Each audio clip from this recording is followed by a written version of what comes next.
at this stage. Again, then, yeah. Dr. Jassim Haji Jassim, I'm an organization and economic researcher from Bahrain.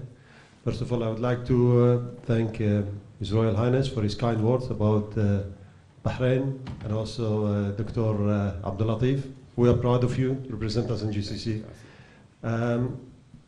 Just wanted to highlight one point on the recent events in Bahrain and how can GCC help to prosper the economy of Bahrain as people to anticipate the events, to avoid external interference from external parties, and promote the unity within the GCC countries and the uniqueness of Bahrain being a strategic country over the past few centuries.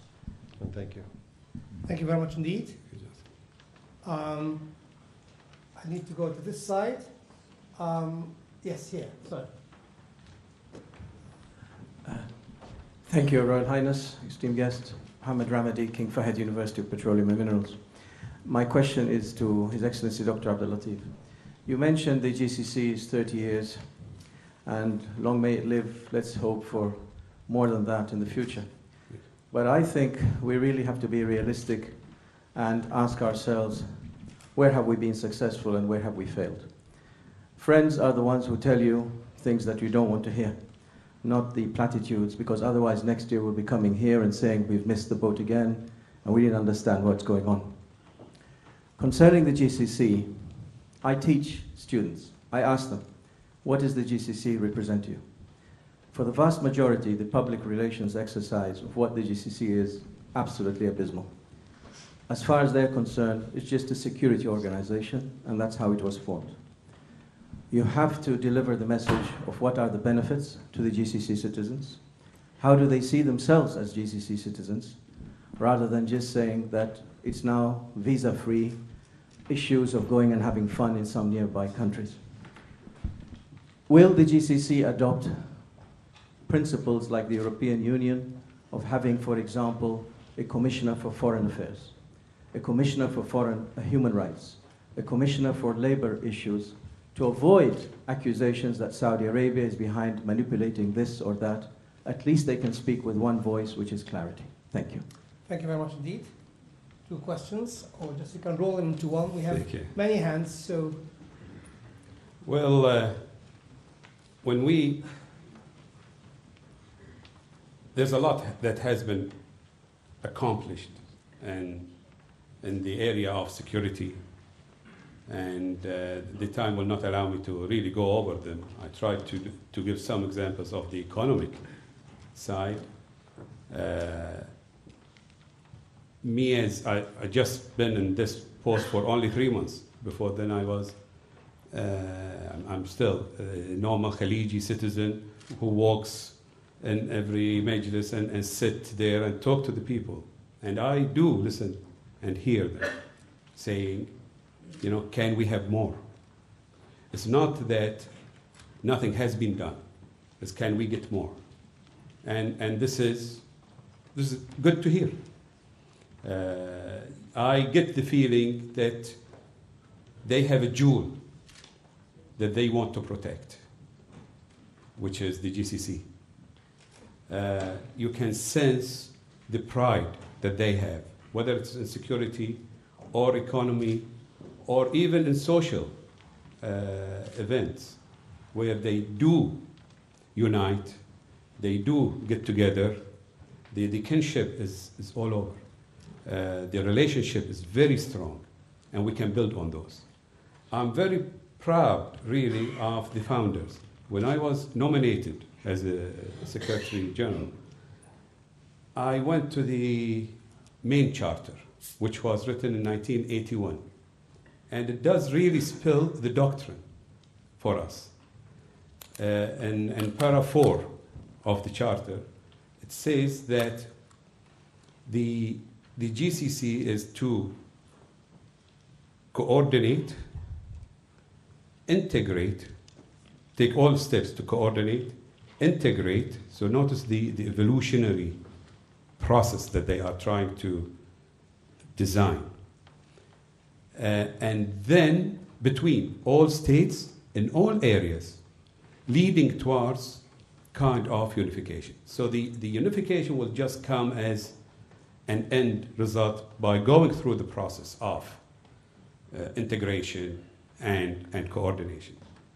And this is what has been done over the last 30 years. We are evolving, we are respecting the sovereignty of each country. We are building the infrastructure that can facilitate more cooperation, more integration.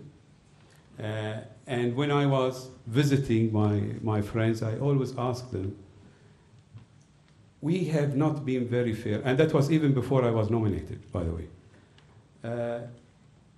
We have not always been fair to the organization. We are always asking, what have you done to us? Have we ever asked ourselves, what have we done for the GCC? From our own position, whether we are a physician, whether we are a doctor, professor, a student, have you contributed to the GCC organization, to the GCC process, to further integrate, or are we always just want to receive the benefits?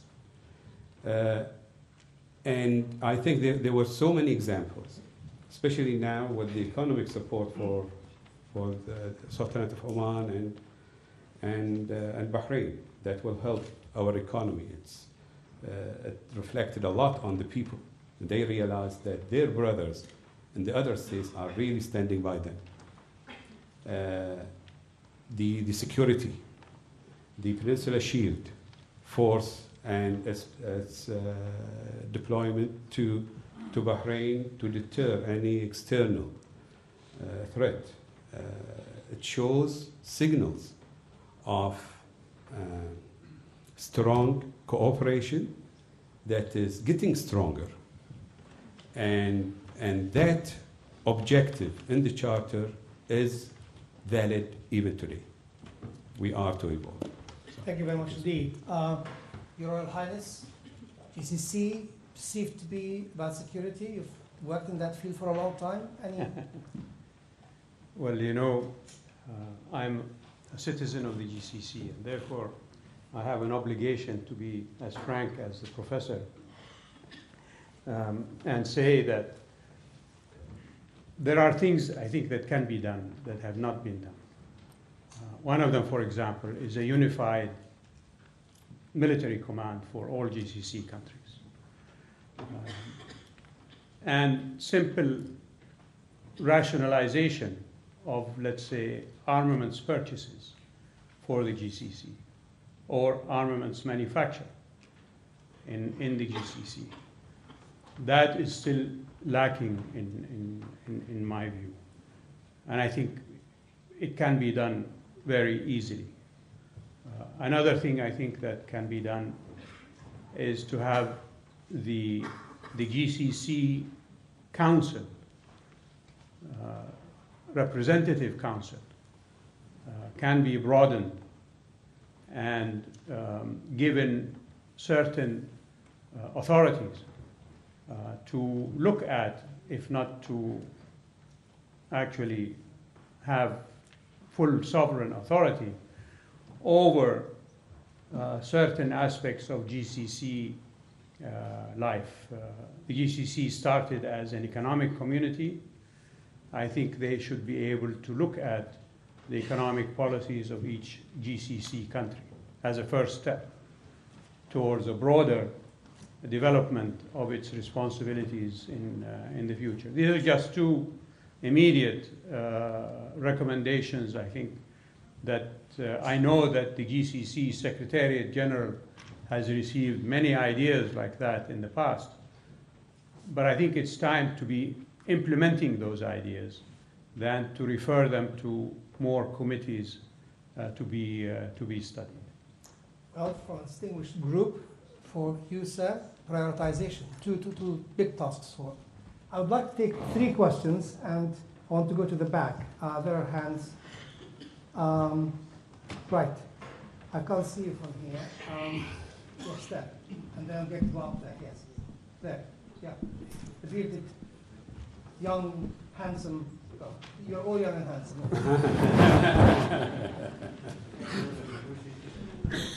Can you please tell us who you are, your institutional association? Yeah, Yusuf And Lushi, Sultan Qaboos University, Sultan Taquma. Thank you very much. My question for His Excellency Dr. Abdul Latif. You have indicated that the GCC economy has been transferred from the source economy towards knowledge economy. So the question is, how far is the GCC countries have reached this stage? If you don't mind, the second thing you have indicated, there are internal challenges with some external challenges. Could you please explain what exactly the recent internal challenges? Thank you. Thank you very much indeed. I would like questions on Arab Spring, tsunami, bloodbath, whatever it is. And, sorry, who's got, are you going to ask a question? Yeah, there. Gentleman there, yeah.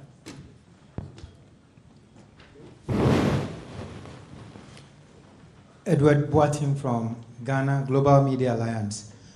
I realize that there's been no mention of Libya, and His Royal Excellency talked about non-interference. And I think for a lot of us in Africa, for instance, there's a lot of concern about the constant NATO bombings of Libya, and there's been no mention of it. So I would like to know whether the kingdom would offer haven to President Gaddafi, and if so, why hasn't it been done, and there are constant bombings of people dying all the time? Well, he's not president. He said he has no official post. Anyway, right. That's what he said.